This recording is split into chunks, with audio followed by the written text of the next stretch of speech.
Today's discussion topic is mortgage rates. Most people think of the 10-year treasury as a start point for that rate, but we're not going to focus on that today because you can't control it. So let's talk about what you can control.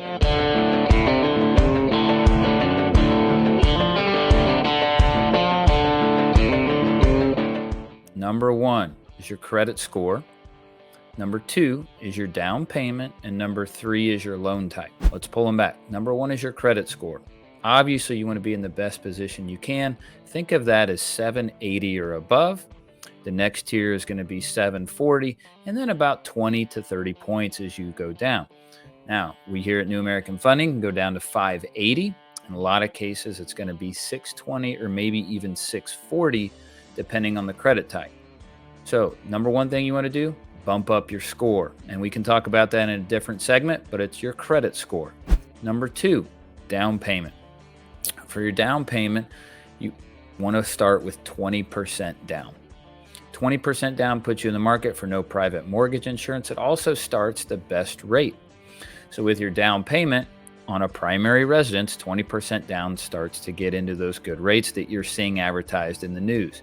When you start moving less than 20%, rates may tick up just a little bit. Think of it an eighth or a quarter point, and you'll be down at, let's say, 15% down.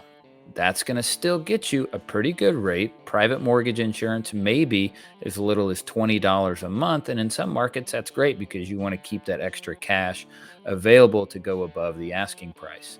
When you start getting into 10% down or less, private mortgage insurance can really start to increase. And when you get below 5%, we want to start looking at possibly an FHA, could do conventional, but private mortgage insurance is going to go up several points. Additionally, your interest rate is going to go up because you have a higher risk, viewed as a higher risk to the bank for default. Lastly is going to be your loan type, and that's going to be primary residence, or is it an investment property or a second home. For the purpose of this, primary residence, somewhere where you're going to live within 60 days. You have to move in. Federal government requires within 60 days to be listed as a primary residence. A second home, ballpark, you want to use about 60 miles within your primary residence. Could be closer depending on the city, depending on the type of home, where it's at. Probably just need a letter of explanation to explain why you have a second home so close to your primary residence. Not to say that you can't rent that out. You can rent that out for short-term rental, but no long-term rentals in a second home. And then an investment property is everything that doesn't fall into that. So if you're buying a lake house, you're not planning on going to that lake house, it's an investment property for years down the road, that would be an investment property or any place other than you plan to move within the first 60 days. Next thing you want to look at is down payment plus then property type, which is going to be primary residence within 60 days, second home within about 60 miles, and then also an investment type. In addition to that, what type of home? Is it a single family detached? Is it a condo? All of those things are going to impact your mortgage rate, with the three primary being your credit score, your down payment, and the loan type. Have a good one.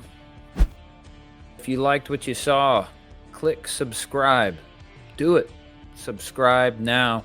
We'd love to have you stay engaged with us. More importantly, if you liked what you saw and you're ready for the conversation about purchasing or refinancing your home, give me a ring, 512-515-3956. Would love to have a conversation with you.